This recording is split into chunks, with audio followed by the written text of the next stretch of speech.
ফজলক আমার life long friend, আমার সারা জীবনের বন্ধু। আবুল কাসেম ফজলক এবং আমি ঢাকা বিশ্ববিদ্যালয়ে 1962 সালে প্রথম বর্ষ অনার্সে ভর্তি হই।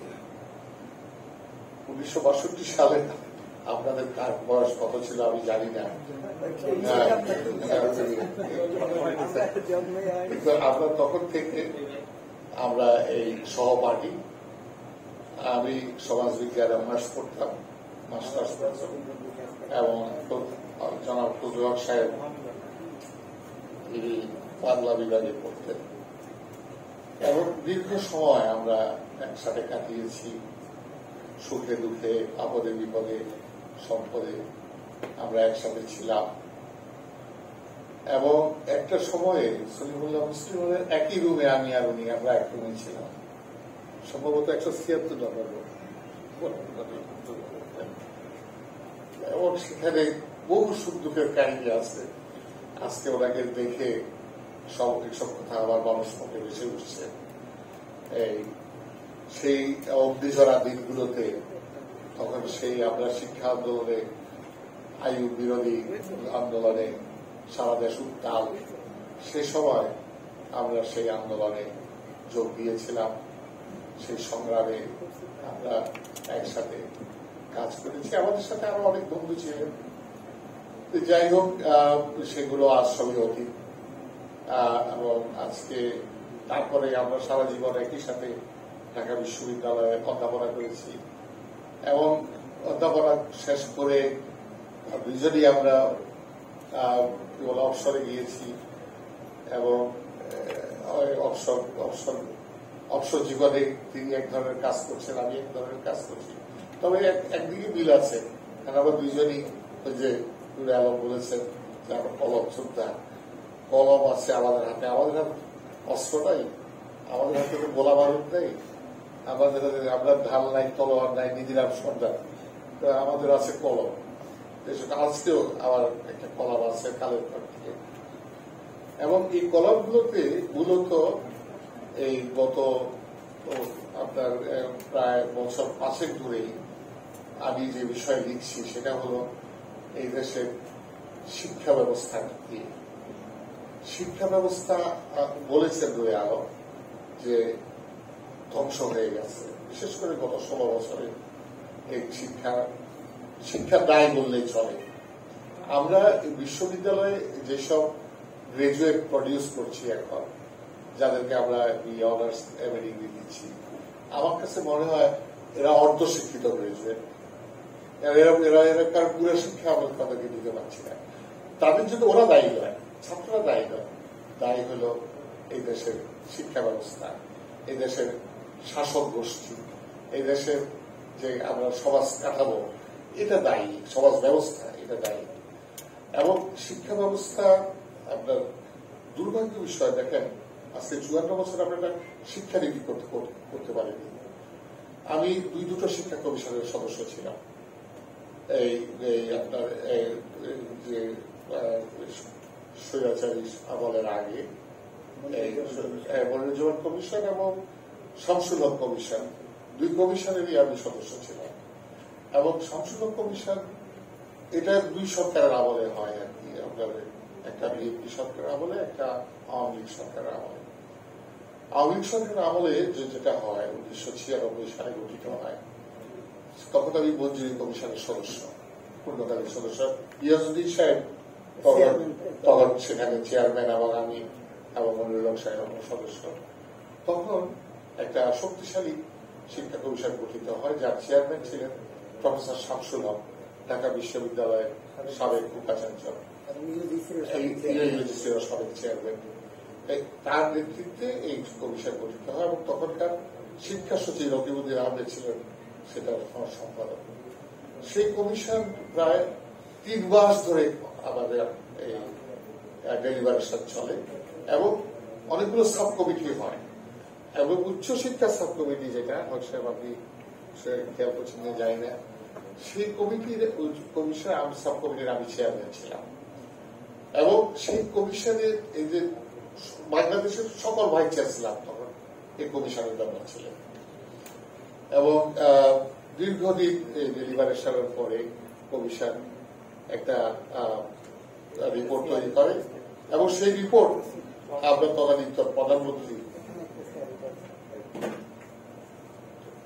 প্রধানমন্ত্রীর হাতে আমরা সেই রিপোর্টটা দিই, আমরা হস্তান্তর করি এবং সেই রিপোর্টে অনেক ভালো ভালো সুপারিশ ছিল কি করে এই দেশের শিক্ষা ব্যবস্থাকে উন্নত করা যায়, কি করে একটা মানসম্মত এই দেশে আমরা এই এমন একটা শিক্ষা ব্যবস্থা আমরা প্রস্তাব করেছিলাম যেটা বাস্তবায়ন হলে আপনার একটা কর্মমুখী একটা গণমুখী শিক্ষা ব্যবস্থা এই দেশে প্রচলন করা যেত, যার মাধ্যমে আমরা দেশপ্রেমিক সুনাগরিক সৃষ্টি করতে পারতাম।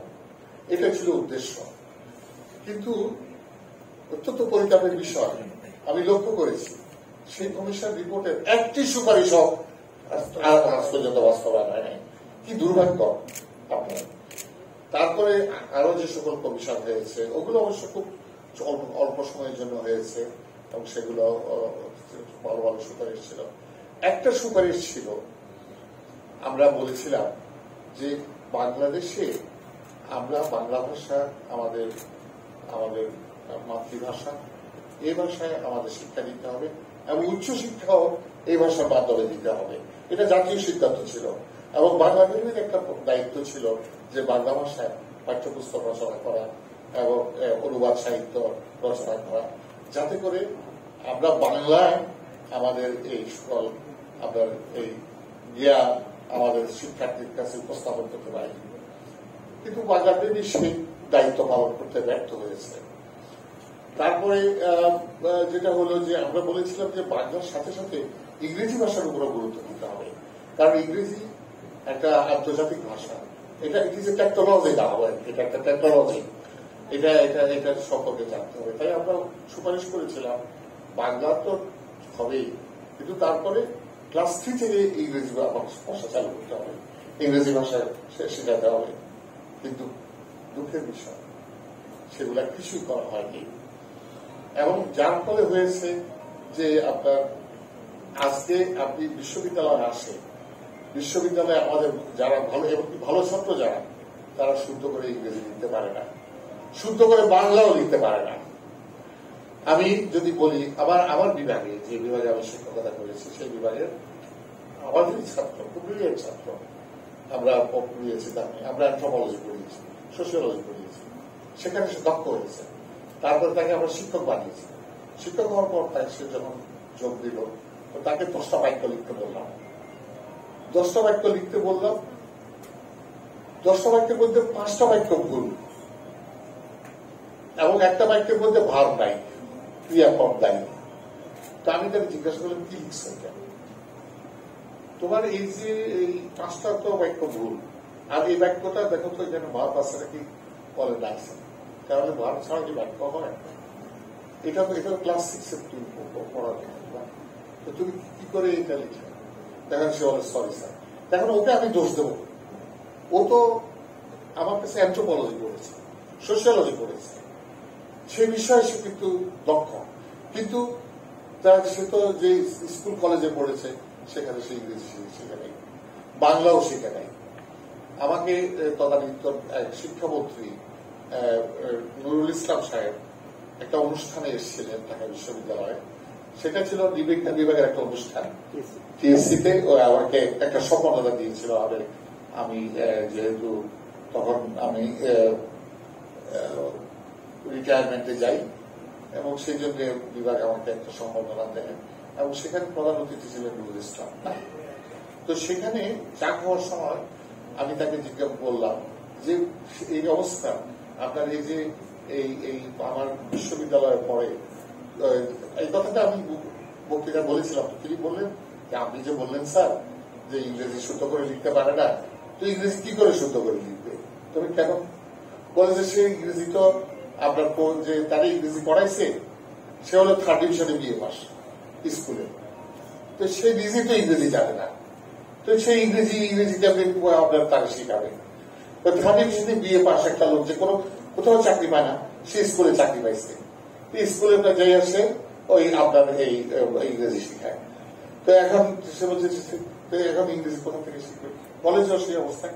তা আমি বলে আপনি না শিক্ষাও ঠিক আছে, তা আপনি এই কথা বলছেন যে আপনার থার্ড ডিভিশনে বিএ পাস, সেই স্কুলের শিক্ষক হয়, সে নিজে ইংরেজি জানে না, সে ইংরেজি শিখাবে কি করে? আপনি কি বলেন স্যার, আপনি আমাদের দেশে এত বড় বুদ্ধিজীবী, আমাদের আবার কি সাহিত্য আছে, আমি একটা সিস্টেমের অংশ। তাই বললাম এটাই হলো আমাদের নিয়তি। আমাদের নিয়তি এটা যে আমরা এই পর্যন্ত একটা শিক্ষানীতি করতে পারবো। শিক্ষানীতি আজকে যে দূরে আরো বলছে, আমি অত্যন্ত খুশি হয়েছি যে এই যে তরুণ তার তার যে প্রতিবাদী কণ্ঠ, আমি তাতে খুব খুশি হয়েছি। আমি এই সরকার আসার পরে, আগে তো লিখেছি, এই সরকার আসার পরে, অন্তর্বর্তীকালীন সরকার গঠিত হওয়ার পরে আমি অন্তত 20টা কলাম লিখেছি, যেখানে আমি কথা বলার চেষ্টা করেছি যে আপনারা একটা শিক্ষা কমিশন করেন, এতগুলো কমিশন আপনারা করেছেন, একটা শিক্ষা কমিশন করেন। কারণ শিক্ষা কমিশন করলে আমরা অন্তত এই দেশে এই শিক্ষা ব্যবস্থাটাকে উদ্ধার করার চেষ্টা করি। কারণ শিক্ষা ওই যে বলে, সবাই বলে জাতির মেরুদণ্ড, আমরা বলি সবাই, আমরা নেলসন ম্যান্ডেলা বলেছিলেন যে তুমি যদি একটি জাতিকে ধ্বংস করতে চাও তাহলে কোনো মানুষের দরকার নেই, তুমি তার শিক্ষা ব্যবস্থাকে ধ্বংস করে দাও, তাহলে জাতি ধ্বংস হয়ে যাবে। তো এটাও আমার লেখার মধ্যে আছে। আমি বলেছি যে আপনারা একটা শিক্ষা কমিশন করেন, শিক্ষা কমিশন অন্তত সুপারিশগুলো করুন, দেখ আপনারা কিছু বাস্তবায়ন করেন, পরবর্তীকালে নির্বাচিত সরকার আসবে তারা সেটা বাস্তবায়ন করবে। কিন্তু তার কথা শোনে, বুঝলেন, যে যার আম খায় সে হয় আওয়াম, একটা কথা আছে, মানে এইটা কোনো গুরুত্বই আজ কেউ দিল না। ডক্টর মোহাম্মদ ইউনূস আমার অগ্রজপতি, আমাদের এই বন্ধু ডক্টর ইব্রাহিম, আমার এবং আবুল কাশেম বুঝলাম, আমাদের দুজনের ঘনিষ্ঠ বন্ধু, আমরা একসাথে আলোচনা করেছি এবং তখন থেকেই আমি ডক্টর ইউনূসকে জানি। এবং তিনি একজন আন্তর্জাতিক খ্যাতি সম্পন্ন নোবেল বিজয়ী মানুষ, আমাদের দেশের গর্ব।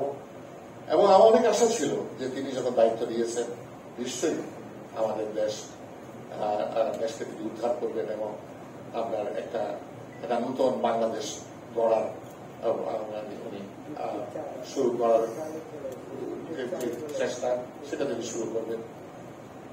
যাই হোক, আমি সে সম্পর্কে কিছু বলতে চাই না, কিন্তু বাস্তব কথা হলো শিক্ষা কমিশন হয়নি, হবে কিনা আমার সন্দেহ। কারণ আপনি এত সংস্কার কমিশন করছেন, আপনি যদি শিক্ষা সংস্কার করেন, আপনি যদি একটা শিক্ষানীতি করতে পারেন এবং আপনি যদি একটা যুগোপযোগী শিক্ষানীতি করে এই দেশে আপনার একটা শিক্ষিত জনগোষ্ঠী, সুশিক্ষিত জনগোষ্ঠী গড়ে তুলতে পারেন, একটা সুনাগরিক গড়ে তুলতে পারেন, একটা দেশপ্রেমিক নাগরিক গড়ে তুলতে পারেন, তাহলে দেশের সমস্যা তো অর্ধেক আপনিদের সমাধান হয়ে যায়। কিন্তু দুঃখের বিষয়, সে বিষয়ে কোন।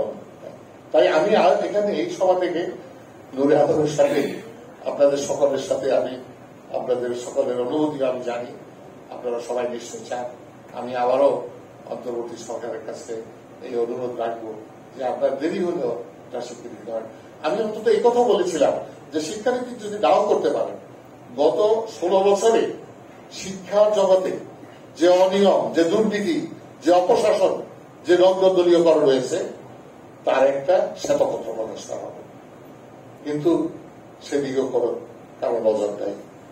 আপনি জানেন যে ঢাকা বিশ্ববিদ্যালয়ের কথা এই যে বলেছিল এক বক্তা, যে শুধু দলীয় পরিচয়ে আপনার শিক্ষক নিয়োগ হয়েছে আপনার প্রায় 8 বছর 9 বছর ধরে।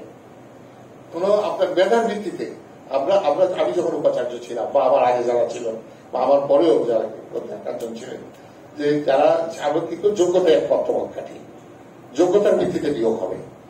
আমরা কোনো দল দেখি নাই, বল দেখি নাই, কোনো কিছু দেখি নাই। কারণ তাহলে তো এক দল থাকতো শিক্ষকদের মধ্যে যে বহু দল। কেন? কারণ আমরা এই যোগ্যতার ভিত্তিতে আমরা নিয়োগ দিয়েছি। আমরা কে আওয়ামী লীগ, কে বিএনপি, কে ছাত্র শিবির, কে ছাত্র দল, কে আপনার জামাত, আমরা কিছু দেখি নাই। এইভাবে আমরা নিয়োগ দিয়েছি এবং সেই জন্য বিশ্ববিদ্যালয় ছিল। কিন্তু বিশ্ববিদ্যালয়গুলোতে আজকে লেখাপড়া হয় না।